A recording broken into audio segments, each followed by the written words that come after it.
Dictatorship question mark वाला जो आपने एपिसोड बनाया, ये इतना एग्रेसिव क्यों था? प्योर डिक्टेटरशिप का डर है यहाँ पर। अगर अब नहीं बोला तो जब एक्चुअल डिक्टेटरशिप बन जाएगा ना देश, तब लेट हो जाएगा बोलना। चलिए ठीक है, आप ही बता दो कि संविधान के साथ ऐसा क्या करना चाहिए? इस मौजूदा सरकार को हटाकर फेंकना ये पहली स्टेप है। कैसे इलेक्शन कमीशन को फ्री करना है, कैसे सीबीआई को आज़ादी देनी है, कैसे ईडी को आज़ाद करना है सरकार के हाथों से। आपको लगता है कि कॉन्स्टिट्यूशन खतरे में है? बीजेपी के खुद के लीडर्स बोलने लग रहे हैं कि हम तो कॉन्स्टिट्यूशन बदल देंगे 400 पार होने पे। क्या आपको रास्ते पर किसी ने रोक के बोला है कि ध्रुव राठी, एंटी नेशनल ध्रुव राठी, क्या कर रहे हो तुम यहाँ? हमारा देश इस हालत में गिरते जा रहा है, अगर हम आवाज नहीं उठाएंगे तो कौन उठाए? कोई हीरो नहीं आने वाला।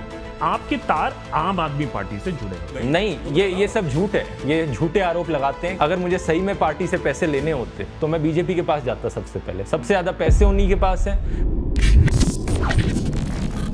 देशभक्त के आज के हमारे कॉन्वर्सेशंस में जो गेस्ट हैं, उन्होंने आजकल थोड़ा सा तहलका मचा के रखा है। वैसे तो सोशल मीडिया के दुनिया में ही इज वेल नोन, लेकिन आजकल पॉलिटिकल गलियारों में भी उनके बारे में काफी बातें हो रही हैं।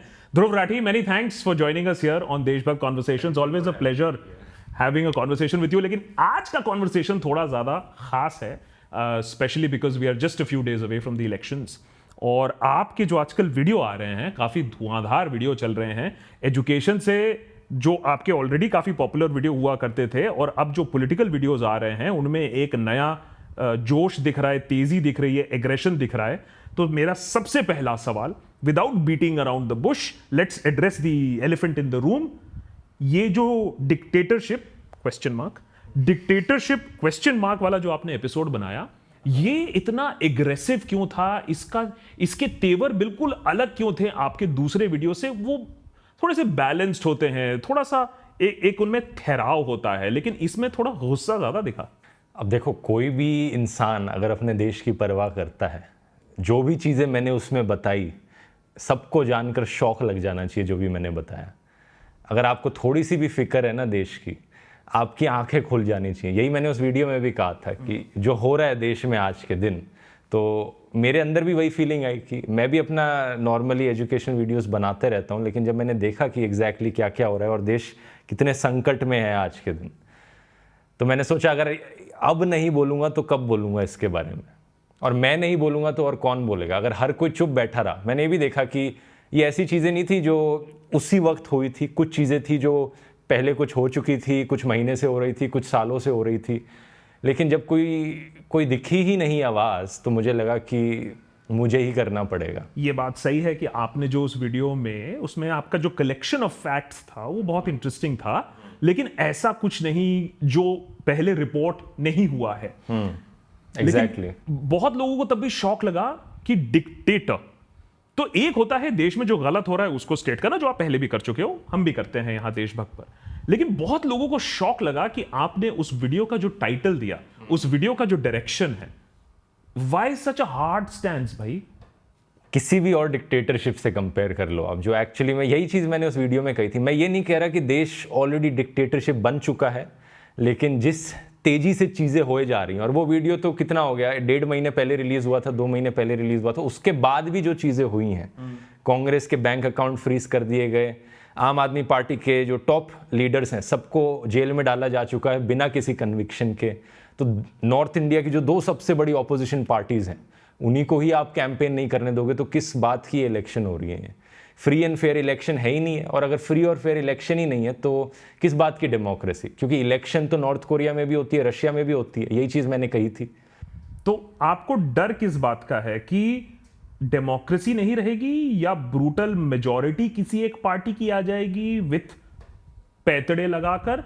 डर किस बात का है? आप क्या प्योर डिक्टेटरशिप का डर है यहाँ पर। अगर चीज़ें आज नहीं बदली गई तो जैसी आज रशिया की हालत है, कोई आवाज़ नहीं उठा सकता पुतिन के खिलाफ। नवाल्नी के साथ क्या हुआ था आपने देखा है, और अभी जो अटैक वाली सिचुएशन भी हुई, पता नहीं आपने रिसेंट खबर पढ़ी कि नहीं, रशिया में एक अटैक हुआ और यूएस ने पहले से इन्फॉर्म कर दिया था उन्हें 2 हफ्ते पहले कि अटैक होने वाला है, किसी भी कॉन्सर्ट में हो सकता है। वो इतने स्पेसिफिक थे, उन्होंने रशियन इंटेलिजेंस को वार्निंग भी दी थी कि अटैक हो रहा है यहाँ पर। और अगर आप खबरें सुनोगे कि उस अटैक में क्या क्या हुआ, जो सिक्योरिटी गार्ड्स थे वो रिएक्ट नहीं कर रहे थे अटैक के दौरान, और जो सर्विसेज आनी चाहिए थी पुलिस की वो उस टाइम पर नहीं पहुंची वहाँ पर। ये वही डिक्टेटर टैक्टिक्स बार बार हमें यूज़ होती हुई दिख रही हैं। नॉर्थ कोरिया में क्या होता है, जो चीज़ें वहाँ पर हो रही हैं वो इंडिया में भी होने लग जाएंगी। आप बार बार उस वीडियो में, इस इंटरव्यू में ऑलरेडी डिक्टेटरशिप शब्द का इतने बार उपयोग कर रहे हैं आप, क्योंकि करने की ज़रूरत है यहाँ पर। अगर अब नहीं बोला तो जब एक्चुअल डिक्टेटरशिप बन जाएगा ना देश, तब लेट हो जाएगा बोलना। लेकिन कहने वाले तो ये भी कहेंगे, भक्त बनर्जी भी, मैंने उससे पूछा, वो भी ये कहता है कि भाई डिक्टेटरशिप अगर होता तो ध्रुव राठी यहाँ बैठकर डिक्टेटरशिप की बातें ना कर पाता 2 बार। तभी मैंने कहा कि अभी नहीं बना है डिक्टेटरशिप, लेकिन अगर हमने अभी आवाज़ नहीं उठाई ना तो कुछ सालों बाद वही हालत होगी। और तब आवाज़ उठाने के लिए का मौका गया। आज रशिया में आप किसी को कहो, किसी रशियन को कि भाई आवाज़ क्यों नहीं उठाता डिक्टेटरशिप के खिलाफ, या किसी नॉर्थ कोरियन बंदे को कहो भाई अपनी आवाज़ उठाओ, प्रोटेस्ट करो, वो क्यों नहीं करते? क्योंकि वहाँ लेट हो चुका है। हम यहाँ अभी लेट नहीं हुआ है और हम लेट नहीं होने दे सकते।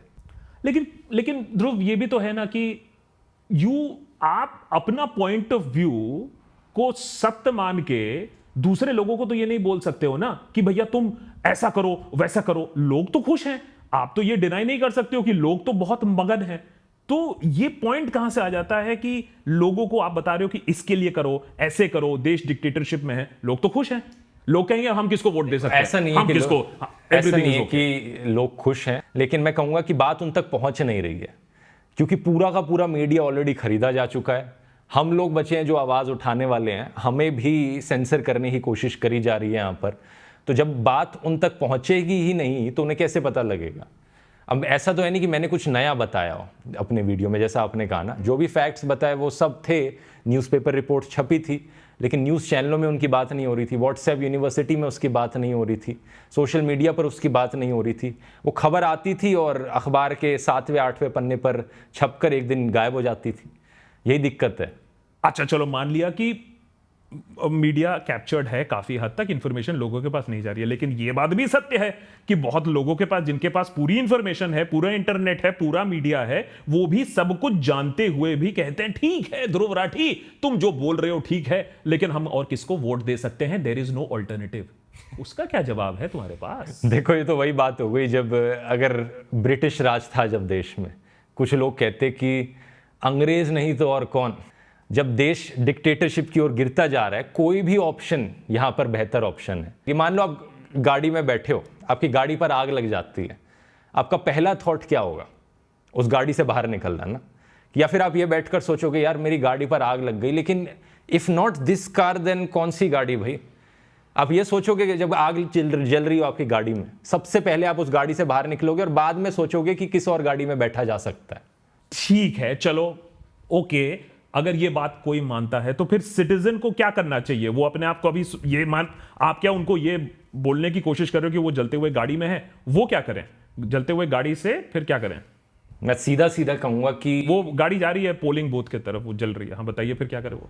अभी आज के दिन जो ऑप्शंस बचे हैं देश को डिक्टेटरशिप की ओर गिरने से बचाने के, वो कम होते जा रहे हैं।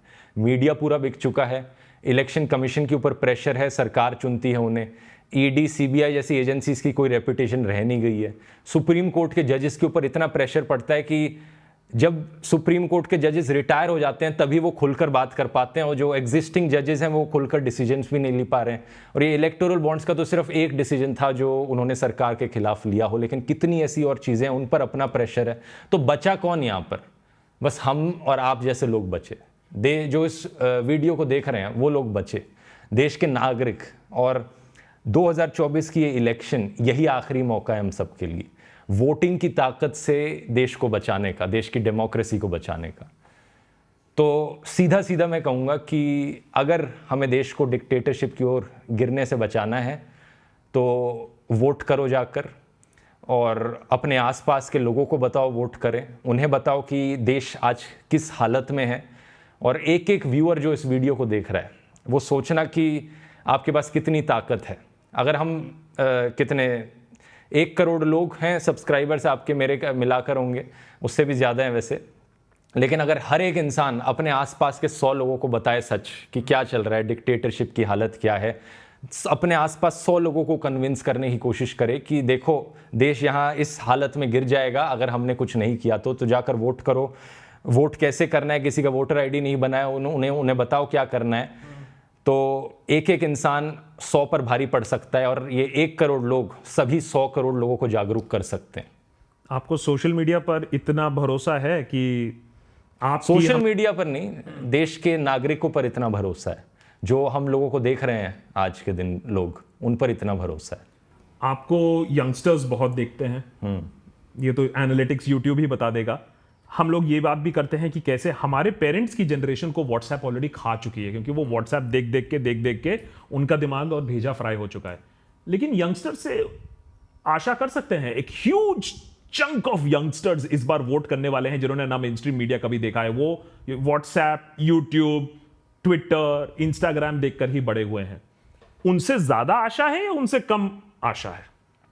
कोई एज की लिमिटेशन नहीं है, कोई जेंडर की लिमिटेशन नहीं है, कोई धर्म की लिमिटेशन नहीं है। जो लोग हर कोई जो इस वीडियो को देख रहा है, जिस इंसान को देश की परवाह है, उसे ये एक्शन लेना चाहिए, उसे डेमोक्रेसी का सिपाही बनना चाहिए। एंड वोटर को फिर क्या देखना चाहिए? मैं ये नहीं कह रहा हूं कि और देशभक्त पर तो हम कभी किसी पार्टी विशेष को सपोर्ट या अपोज नहीं करते हैं, लेकिन आपका थॉट प्रोसेस क्या है? आप क्या, वोटर को क्या फिर देखना चाहिए? सिर्फ एक चीज देखनी चाहिए कि डिक्टेटरशिप को आने से रोकने के लिए क्या करना है देश में। जो सरकार देश को डिक्टेटरशिप